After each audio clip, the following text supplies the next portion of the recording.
বিসমিল্লাহির রহমানির রহিম। ইতর বা ভদ্র প্রাণী অথবা ধার্মিক ও বিধর্মী কেউ মৃত্যুর সীমার বাইরে নেই। কেউ চাইলে মহান আল্লাহ সব হুকুম ও শক্তিকে অস্বীকার করতে পারে, কিন্তু তাকেও মৃত্যুর কূলে জীবনে তড়ি ভেড়াইতে হবে। মহান আল্লাহ বলেন, তোমরা যে মৃত্যু থেকে পালাতে চাও, তোমাদের সেই মৃত্যুর সামনে যেতেই হবে। সূরা জুম্মা আয়াত ৮। জীবন চলার মাকে বা মোড়ে সুখ দুঃখের অভিজ্ঞতায় সমৃদ্ধ মানুষ ব্যাধি ও জরাগ্রস্ত হয়ে মৃত্যুর পথে এগিয়ে যায়। মহান আল্লাহ বলেন, তিনি দুর্বল অবস্থায় তোমাদের সৃষ্টি করেছেন, তারপর দুর্বলতার পর শক্তি দেন, আবার শক্তির পর দেন দুর্বলতা ও বার্ধক্য। সূরা রুম আয়াত ৫৪। তিনি আরো বলেন, যিনি মৃত্যু ও জীবনকে সৃষ্টি করেছেন, কে সৎকর্ম করে তা পরীক্ষা করার জন্য। সূরা মুলক আয়াত ২। উৎপন্ন পণ্যের গায়ে যেমন মেয়াদ লেখা থাকে, তেমনি আমাদের ভাগ্যলিপির অদৃশ্য লিখনে মরণের স্থান ও ক্ষণ লেখা থাকে, অথচ তা জানার উপায় নেই। পবিত্র আল কোরআনের বিখ্যাত বাণী, কুল্লু নাফসিন যায়িকাতুল মাউত, সবাইকে মৃত্যুর স্বাদ আস্বাদন করতেই হবে। সূরা আলে ইমরান আয়াত ১৮৫।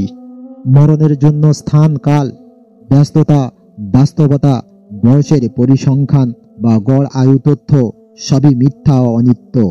মহান আল্লাহর কঠোর সতর্কবাণী, যিনি তোমাদেরকে মাটি থেকে সৃষ্টি করেছেন, পরে শুক্রবিন্দু থেকে, তারপর জমাট রক্ত থেকে, তারপর তোমাদেরকে শিশুরূপে বের করেন, তারপর হও যৌবন প্রাপ্ত, তারপর উপনীত হও বার্ধক্যে।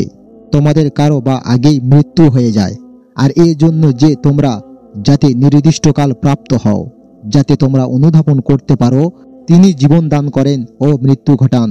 সূরা মুমিন আয়াত ৬৭ ও ৬৮। কারো সাধ্য নেই মৃত্যুকে ঠেকিয়ে দেওয়ার। সব দোয়া ও দাওয়াই ব্যর্থ করে মৃত্যু মহাপ্রভুর পরোয়ানা নিয়ে হাজির হয়। মহান আল্লাহ বলছেন, যখন কারো প্রাণবায়ু কণ্ঠাগত, অষ্টাগত হয়, আর সে সময় তোমরা তা তাকিয়ে দেখো, অথচ তখন আমি তোমাদের সবার চেয়েও তার কাছে থাকলেও তোমরা তা দেখতে পাও না। সূরা ওয়াকিয়া আয়াত ৮৩ থেকে ৮৫। মহাপ্রভুর শক্তিময় আদেশ মৃত্যু। তিনি বলেন, তোমরা যেখানেই থাকো না কেন, মৃত্যু তোমাদের নাগাল পাবেই, এমনকি সুরক্ষিত ও দৃঢ় দুর্গে অবস্থান করলেও। সূরা নিসা আয়াত ৭৮। তাফসির ইবনে কাসির সহ অন্যান্য প্রামাণ্য বর্ণনায় পাওয়া যায়, আদি পিতা আদম আলাইহিস সালাম তথা মানুষের রূহ সংযুক্ত শুরু হয় মাথা থেকে এবং ক্রমে তা পায়ের দিকে বিস্তৃত হয়। এজন্যই মৃত্যু লক্ষণ হিসাবে প্রথমে হাত পা শীতল ও অচল অবশ হতে থাকে। সাধারণ ধারণা, মৃত্যুর আগে নাক ঢলে পড়ে, আটকপাল ভেঙে যায়, শিরার গতি অনিয়মিত অথবা দ্রুত ও দীর্ঘ হয়। তবে এগুলো আপেক্ষিক, বরং কেউ হাসতে হাসতে অথবা সিজদারত অবস্থায় মৃত্যুকোলে ঢলে পড়েন। আমাদের বিশ্বাস, জীবন একটাই এবং এই জীবনের অবসানে আমরা মহান আল্লাহর দরবারে হিসাবের সম্মুখীন হব। বর্ণিত আছে, আজরাইল আলাইহিস সালাম জান কবজ করার আগেই মানুষের জন্য নিয়োজিত ফেরেশতারা একে একে দায়িত্ব শেষ হওয়ার ঘোষণা দেন। একজন ফেরেশতা বলতে থাকেন, দুনিয়ার বুকে একটিও দানা বাকি নেই যা সে খেতে পারে। আরেকজন বলেন, এক ফোঁটা পানিও আর বাকি নেই যা সে পান করবে। আরেকজন বলেন, একটিও শ্বাস আর বাকি নেই যা সে গ্রহণ করবে।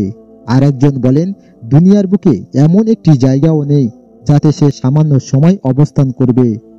একজন মানুষের জীবন খাতার সব হিসাব যখন শেষ হয়ে যায়, তখনই তার জন্য খুলে যায় মৃত্যুর দরজা এবং তিনি চলে যান না ফেরার দেশে। এই পৃথিবী যেমন আছে তেমনই ঠিক রবে। সুন্দর এই পৃথিবী ছেড়ে একদিন চলে যেতে হবে।